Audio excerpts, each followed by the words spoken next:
길을 찾은 사람들이라는 주제로 말씀을 전하고 있습니다. 세례 요한을 통해서 주선자의 기쁨, 주선자의 기쁨이죠. 신랑과 신부를 이렇게 주선하는 주선자의 기쁨으로 난 살아간다라고 하는 걸 생각했고, 또 지난주에는 니고데모를 통해서 하나님의 나라를 생각했습니다. 어떻게 하나님 나라를 볼 수 있는 것인가에 대해서. 오늘은 세 번째 시간입니다. 길을 찾은 사람, 사마리아 여인, 복음의 마중물이라고 뒤에 한 더 붙여봤습니다. 복음의 마중물. 사마리아 여인을 통해 주시는 메시지 함께 나누려고 합니다. 예전에 제 시골 집에 마당이 있었는데 마당에 펌프가 있었어요. 이 수동으로 해가지고 물을 퍼올리는 펌프입니다. 지렛대 원리를 이용해서 손잡이를 이렇게 움직이면 물이 막 올라오는 거예요. 이게 얼마나 재밌고 신기한지 시골에만 가면 저희 형, 연년생으로 저희가 형이 있습니다. 연년생으로 형이 있어요. 거의 비슷하게 생겼어요. 근데 형이 조금 더 예뻐요. 그런데 둘이서 엄청 경쟁이 붙어서 그거 서로 하겠다고 그랬습니다. 근데 하지만 이게 무작정 펌프질을 한다고 물이 나오는 게 아니에요. 이게 어르신들은 다 아실 거고 우리 좀 젊은 친구들이나 우리 애기들은 잘 모를 텐데, 이게 물이 말라 있으면 압력이 생기지가 않는 게 무슨 구조냐면 플라스틱으로 가스킷이 있고 실린더가 있어요. 그래서 이 가스킷과 실린더 사이에 아주 작은 틈이 있는데 거기 공기가 왔다 갔다 해요. 그래서 이 여기가 막히지 않으면, 이걸 메꾸지 않으면 압력을 발생시킬 수 없는 거예요. 그런데 이걸 발생시키기 위해서 뭐가 필요하냐? 물을 한 바가지 먼저 푹 부어주면 됩니다. 그러면 요 사이, 요 좁은 틈으로 물이 다 빠져나가기 전까지는 적어도 거기는 꽉 막힌 상태가 되기 때문에 압력이 발생하면서 지하수가 끌어올려지는 구조입니다. 뭐 이런 걸 다 설명하나 이렇게 생각하시겠지만 요걸 마중물이라고 하는 겁니다. 그래서 요 마중물이 들어가면 몇 배, 몇십 배의 물을 끌어올릴 수 있어요. 그 풍성한 지하수도요, 이 마중물, 보잘것없어 보이지만 이 한 바가지의 물이 없으면 이 풍성한 물을 절대로 얻을 수가 없는 것입니다. 저는 이것을 우리 신앙생활에 적용하고 싶어요. 그리고 오늘 사마리아 여인을 여러분들한테 소개할 때 바로 이 마중물과 같은 사람이라는 거, 그리고 저는 바라기는 우리들의 역할 모델로서 이 사마리아 여인을 잡으면 좋겠다 생각했습니다. 우리는 마중물로 살아가기를 부르심 받았고 또 그렇게 살아가기를 기대하신다 생각해요. 보면 보잘것없고 대단한 사람 아니었어요. 그런데 하나님께서 그를 예수님의 영광스러운 구원사역, 그 위대한 이 일을 세상에 흘려보내게 하는, 예수님 안에 있는 그 어마어마하고 큰 은혜, 세상은 줄 수 없는 마르지 않는 생명수와 같은 그 풍성한 생명을 세상에 흘려보내게 하는 마중물과 같은 통로로 그를 사용하셨다. 저는 이게 오늘의 메시지라고 생각합니다. 많은 분들이 이 사마리아 여인의 이야기를 가지고 대개 어디에 다 집중하시냐 하면 사마리아 여인이 예수님과 한 대화에 집중합니다. 맞아요. 그것도 가볍게 여길 만한 주제는 아닙니다. 오직 우리 예수님께만 풍성한 생명이 있음을, 그래서 세상 것들은 우리를 목마르게 하지만 우리 예수님 안에 있으면 목마르지 않는 참된 기쁨과 영원한 생명을 누리는 것이라고 하는 그 대화의 내용 중요합니다. 또 예배가 무너진 사람들에게 진짜 예배가 무엇인지에 대한 바른 관점을 주는 예수님과의 대화도 아주 중요한 주제인 건 맞습니다. 그런데 이 요한이 이 복음서를 통해서 사마리아 여인의 이야기를 가지고 온 보다 더 핵심적인 메인 아이디어, 주제는 그것은 아닙니다. 그게 뭐냐? 이 여인이 마중물로 사용되었다는 걸 설명해 주려고 하는 것입니다. 이 말씀을 여러분과 나누려는 것이죠. 자, 먼저 우리가 역할 모델로 이 여자를 삼아야 되는데 이 여자가 어떤 사람인지를 좀 보셔야 됩니다. 이 여자가 어떤 사람이냐? 복음의 마중물로 쓰임받을 수 있는 사람? 그냥 평범하고 작은 사람이다, 우리와 같은 사람이다 라는 걸 아마 이렇게 보여주려는 것 같습니다. 자, 한번 대화를 통해서 내용을 살펴보도록 하겠습니다. 자, 성경 혹시 갖고 계시면 성경 한번 다 펴셔서, 오늘 우리가 읽은 부분이 아니고 읽지 않은 부분의 대화가 있거든요. 자, 일단 그녀의 인격이 그다지 고매한 사람은 아니었던 것 같습니다. 예수님하고의 대화를 보니까 약간 오만한 모습이 느껴집니다. 이게 성경 말씀이 이게 뭐 그러하니라 그러하더라 이제 이런 그 옛날 고어로 쓰여져 있어서 이게 잘 안 살아요, 뉘앙스가. 그런데 내용을 잘 살펴보면 약간 오만한 사람이 아닌가. 이게 그도 그럴 게, 이게 오늘 말씀도 보니까 사마리아와 유대 사람들이 서로 감정이 좋지 않았어요. 그래가지고 유대인들은 이 사마리아 사람들이 배신자라고 생각했고, 또 사마리아 사람들은 유대인들을 굴러온 돌이라고 생각했어요.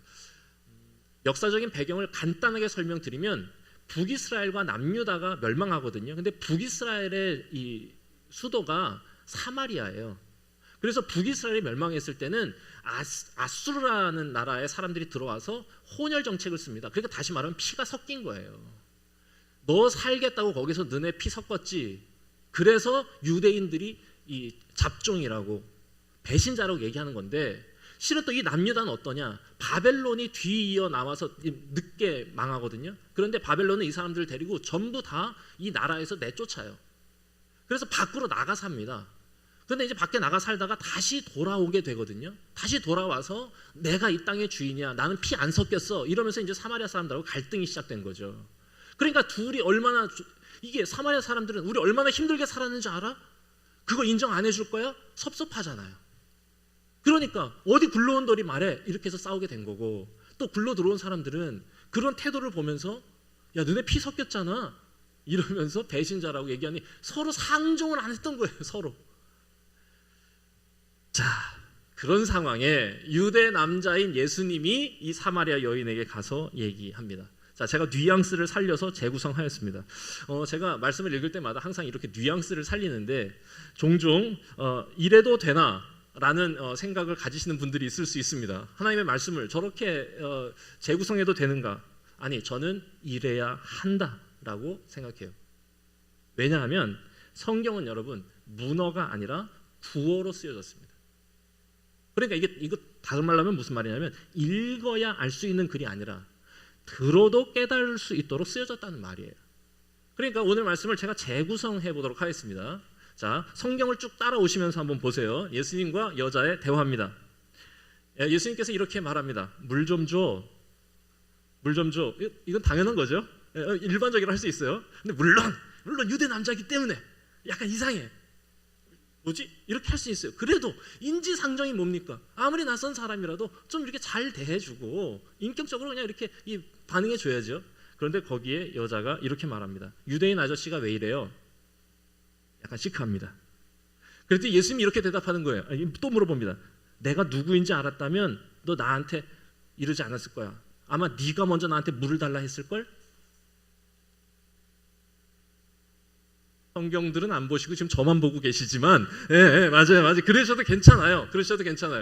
그러니까 혹 나중에 성경을 읽으실 때 꼭 생각이 났으면 좋겠어요.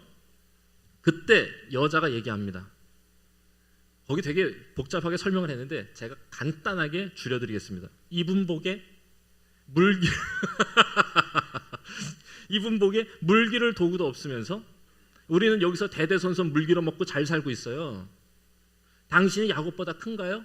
이렇게 물어보는 겁니다. 그랬더니 예수님이 이 물을 마시는 사람은 다시 목마를 거야. 그런데 내가 주는 물은 그렇지 않아. 그랬더니 그 다음에 이 여자가 하는 말이 주여 그런 물을 내게 주옵소서 이렇게 말하잖아요. 근데 이거는 그 뉘앙스로 살리면 안 돼요. 그래서 제가 여기다가 약간 의성어를 집어넣습니다. 하하하.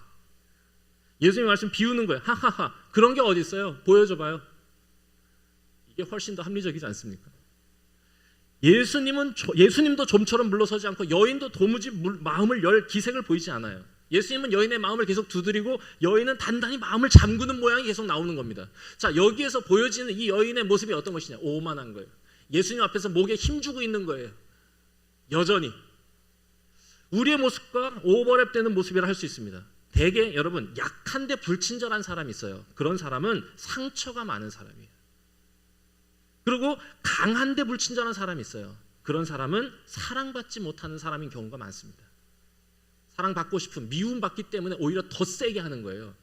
요즘에 막 나오죠. 이렇게 막 집어 던지고 막 그러시죠. 네, 이런. 강한데 불친절한 이유가 뭐냐? 사랑받지 못하고 존경받지 못하는 걸 스스로 너무 잘 알아서 더 불친절하게 하는 거예요. 사랑받고 싶다. 존중해 주지 않으니까 더 화내고. 이게 악순환으로 돌아가는 거죠. 자, 그런데 이 여자는 어때요? 약한데 불친절하죠. 이유가 뭐예요? 상처가 많은 겁니다. 예수님이 그것을 간파하셨어요. 그래서 대화 라운드 2로 들어갑니다. 예수님께서 안 되겠구나, 문을 안 여는구나. 이래서 예수님이 이 여자에게 단도직입적으로 이렇게 한마디 딱 던지십니다. 네 남편 좀 불러와라. 아마 흠칫 놀랐을 거예요. 여자가 대답합니다. 남편 없어요. 그렇지. 전에 남편 5이 있었고 지금 남자는 남편이 아니니까 내 말이 옳아. 깜짝 놀랐지만 놀란 거를 내색하면 안 되는 거예요. 자존심 상해. 자, 이것도 의성어입니다. 이래야 이해가 돼요. 보아하니 선지자 같은데, 잘 맞히시네요. 보아하니 선지자 같은데 우리는 여기서, 당신네는 유대인, 당신네는 예루살렘에서 예배하는 겁니다. 이게 뭔 말이에요? 신경 끄세요. 건드리지 마세요. 이런 말이죠. 신경 끄세요. 그랬더니 예수님이 하시는 말씀, 유명한 말씀이죠. 예배에 대한. 그런 거보다 중요한 게 있어. 영과 진리로 예배하는 거예요. 그런 때가 올 거야. 지금이야. 그때 이 여인이 아마 거의 마음이 움직였을 것 같아요. 이 사람 누구지? 뭔가 신기해. 대단해. 티는 내고 싶지 않아. 이렇게 듣고 있다가 그럼에도 불구하고 끝까지 물러나진 않아요. 이 여자가. 뭐라고 얘기하느냐? 의성어 또 넣겠습니다. 네. 메시아가 오시면 알려주실 거예요. 마지막 대답이죠. 내가 그다. 이게 이 여인과 예수님 사이에 오갔던 대화입니다.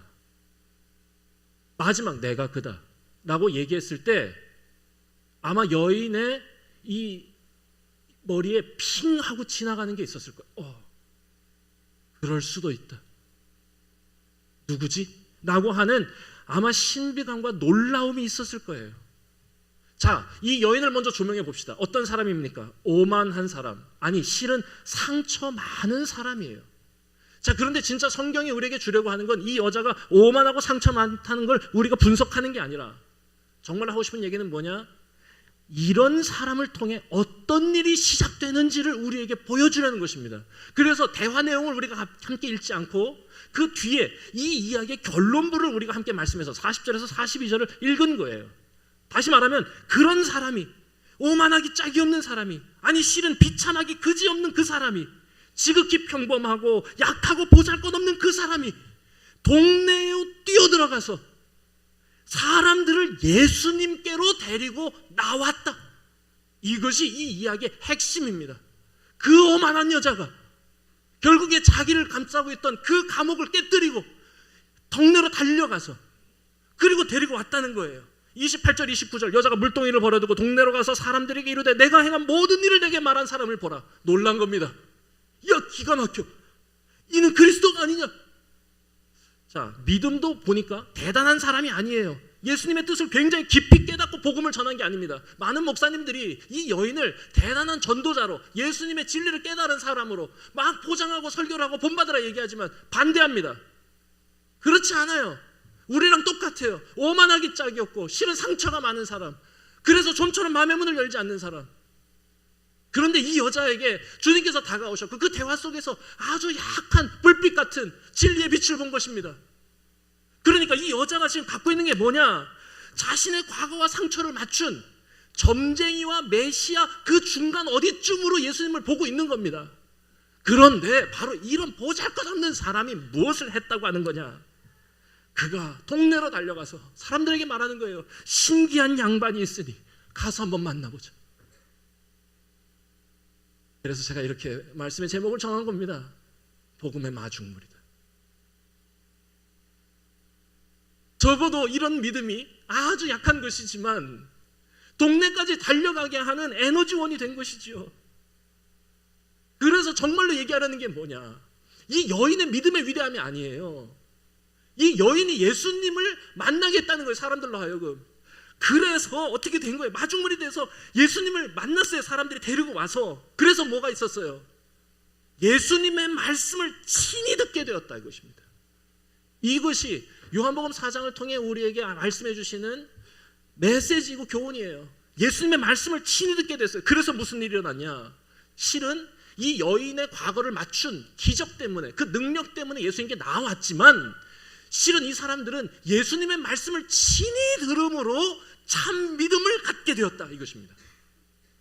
이것이 요한복음이 계속 반복적으로 우리에게 말씀해 주고 있는 성경의 메시지예요. 이게 뭐냐? 기적을 보고 믿는 믿음이 아니라 말씀을 듣고 믿는 믿음을 소유해야 된다. 이것이 참으로 너희를 구원케 하는 것이고 영원한 생명에 이르게 하는 길이라는 겁니다. 이게 무슨 뜻이에요? 기적을 보고 믿는 건 여전히 그의 능력을 이용해서 내 마음의 욕심을 관철시키려고 하는 이기적이고 사단적인 마음을 갖고 주님을 대하는 것 아닙니까? 그래서 예수님께서는 유대인들은 표적을 구하나 내가 너희들한테 그거 주지 않겠다고 얘기하신 것입니다. 말씀을 듣고, 다시 말하면 주의 뜻의 의미와 목적, 이유를 알고 그의 철학에 동의하고 그 길을 따라 나서는 헌신, 그게 진짜라는 것이에요. 요한복음 읽어보세요. 반복적으로 말하면 반복적으로 오병이어 사건 이후에 어떤 일이 벌어집니까? 사람들이 다 나왔어요. 그 기적 보고. 그런데 예수님께서 뭐라고 그럽니까? 이거 말고 말씀을 먹어라. 하나님, 제가 아버지와 하나 된 것처럼, 하나님의 뜻을 내가 깨닫고 하나님과 하나 된 것처럼 우리 이 제자들도 하나님과 하나 되게 하여 주시옵소서. 주의 말씀은 진리니이다. 주의 말씀을 듣고 깨닫게 하시고 그것을 이루며 지키며 세우며 살아가게 하여 주십시오. 이게 예수님의 마지막 기도였습니다. 여러분, 말씀을 들어야 진짜 믿음이 생기는 것입니다. 저는 오늘 여러분들에게 말씀을 전할 때 아주 간단하고 단순한 메시지를 전할 것입니다. 우리가 복음의 마중물이 됩시다. 복음의 마중물이 되어야 한다는 것을 우리가 분명하게 우리 안에 새깁시다. 우리도 사마리아 여인처럼 보잘것없어요. 대단한 사람 아무도 없어요. 믿음이 그렇게 대단하지도 않습니다. 목사라고 믿음 대단합니까? 모릅니다. 저도 잘. 그렇지만 하나님을 믿고 하나님을 알고 싶고 그 뜻을 더욱더 사모합니다. 그래서 평생 동안 공부할 거고 평생 동안 깨달아 나갈 것입니다. 그래서 내가 하고 싶은 것이 무엇이냐? 사람들로 하여금 예수 그리스도의 말씀, 하나님의 말씀을 만나게 하는 것이에요. 이것이 마중물로 사는 것입니다. 그 말씀을 깨닫게 하는 거, 그 말씀 앞에 내가 인도해 가는 거. 여러분 40절부터 42절 보세요. 40절부터 42절 여러분의 목소리로 다시 한번 읽어보도록 하겠습니다. 자, 시작.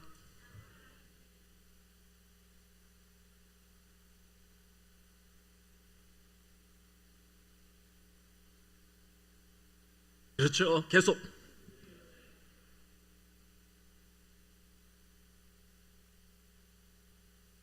친히 듣고. 이제 우리가 믿는 건 네 말로 인함이 아니다.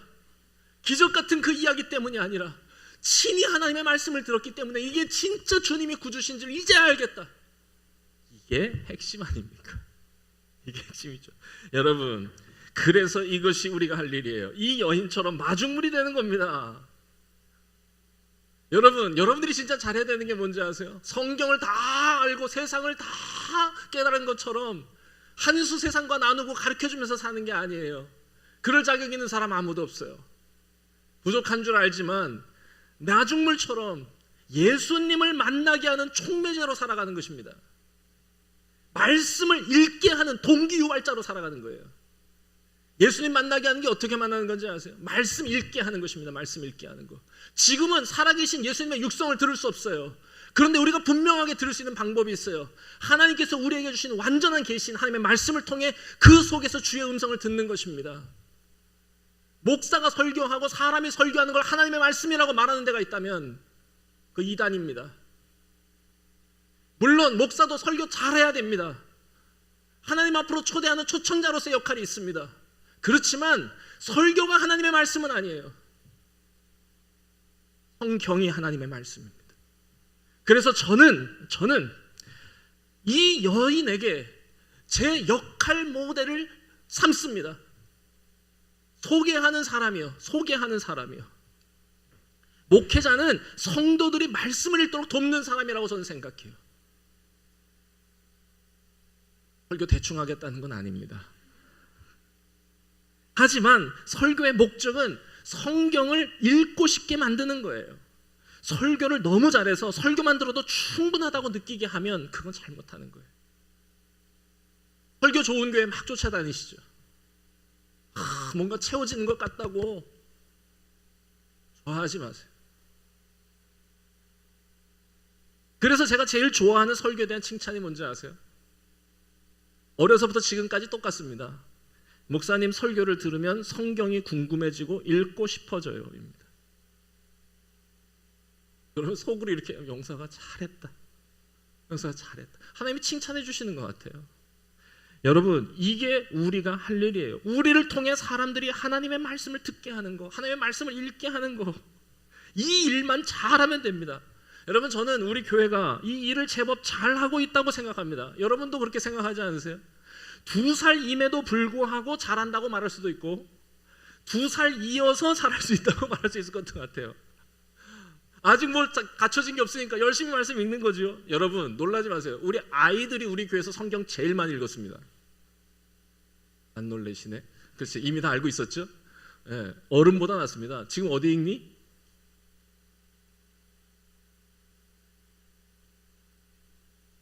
데살로니가 전후서 읽고 있습니다. 구약은 완전히 완독했고요. 지금 데살로니가 전서 신약의 거의 끝을 달리고 있어요. 여름이 되기 전에 다 읽을 것입니다. 김미소 선생님과 송미천 선생님께 감사를 드립니다. 청년들이 성경을 읽고 있습니다. 이야, 이게 지금 무슨 일입니까? 성도들이 성경을 읽고 있습니다. 성경 읽게 만들어주는 우리 전도사님 박진성 간사님 감사를 드립니다. 그리고 거기에 반응해 주시는 여러분들 정말로 잘하시는 겁니다. 그게 교회입니다. 그게 교회입니다. 매일 성경 말씀을 손으로 쓰며 새기고 손으로 묵상, 매주 성경을 읽고 입으로 고백하며 나눕니다. 40일 성경 읽기. 여러분 이게 교회죠. 이게 교회죠. 그리고 우리 교회가 이 일을 잘하는데 그냥 우리는 성경을 그냥 읽는구나 이 정도로 여러분이 받아들이지 마시고 이게 우리가 해야 할 가장 중요한 일이구나. 나 혼자 읽는 게 아니라 주변 사람들을 나로 말미암아 성경 읽게 만들어주는 거, 이게 나의 사명이구나 라고 깨닫는 거. 여러분 저는 서로가 복음의 마중물이 되어서 서로가 성경 읽을 수 있도록 도와주는 공동체, 같이 성경 읽자고 권하고 시간을 나누고 고백을 나누는 공동체 됐으면 좋겠습니다.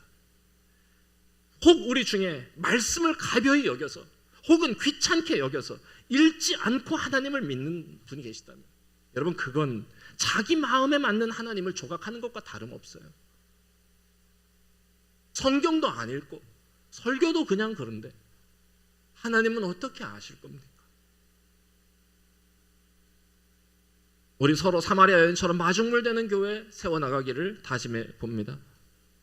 여러분 종교개혁이 뭔지 아세요? 종교개혁, 성경 못 읽게 하던 로마 카톨릭을 탈출해서 성경을 읽겠다는 운동이었어요. 그러니까 하나님의 역사가 일어나요. 말씀을 만나니까 목마름이 해결이 되고 참된 예배가 회복되는 거예요. 이 여인과의 대화처럼. 여러분 이 개신교의 비약적인 발전이 언제 일어난지 아세요? 17세기, 18세기 경건주의 운동이라는 걸 통해서 일어납니다. 그런데 이 경건주의 운동이 뭔지 아십니까? 이게 소그룹으로 함께 모여서 말씀을 읽고 나누는 운동이에요. 우리가 지금 하고 있는 것입니다. 이게 가장 본질적인 거예요. 예수님이 원하시는 거예요. 여러분 어느 대단한 신학자가 놀라운 설교자가 가르친다고 역사가 일어나는 게 아닙니다. 스스로 성경을 읽을 때 위로부터 오는 생명과 권능이 있는 거예요. 그때 비로소 하나님의 나라가 보이기 시작하는 거예요. 그래야 설교 듣는다고 보이지 않아요. 말씀 읽을 때 스스로 하나님께 기도할 때 하나님 나라가 보여요. 보여야 이뤄가요. 이뤄야 들어가요. 성경을 하나님의 말씀으로 경험하는 저와 여러분들 그런 아름다운 주의 공동체 되었으면 좋겠습니다. 말씀을 정리하겠습니다. 요한복음 20장 29절에 보면 마지막으로 예수님께서 도마에게 하신 말씀이 있습니다. 부활하신 주님이 도마에게 나오셔서 도마에게 이렇게 말합니다. 이 요한복음 전체의 주제 문구라고도 할 수 있어요. 보았기 때문에 믿느냐? 보지 않고도 믿는 자에게 복이 있다. 기적을 보고 믿는 것보다 말씀을 듣고 믿는 것이 복되다고 말씀하시는 거예요. 여러분, 우리는 추상적인 관념이나 모호한 감정이나 막연한 영적 체험을 믿도록 초대받은 것이 아닙니다. 하나님의 말씀을 믿도록, 또 실현된 말씀으로서, 눈에 보이는 말씀으로서의 예수를 믿도록 초청받은 거예요. 그러니까 우리가 진짜로 힘쓰고 해야 할 일은 뭐냐? 예수 이름 부르고 기도하면서 기적을 맛보는 게 아닙니다. 예수님을 통해 보여주신 말씀대로 살아서 기적 같은 존재가 되는 것이죠. 우리 교회 말씀을 사모하는, 그래서 말씀을 통해 믿음이 성장하는, 나아가 서로 말씀을 읽도록 도와주고 권면하는, 그렇게 복음의 마중물이 되는 아름다운 교회 되었으면 좋겠습니다. 기도하도록 하겠습니다.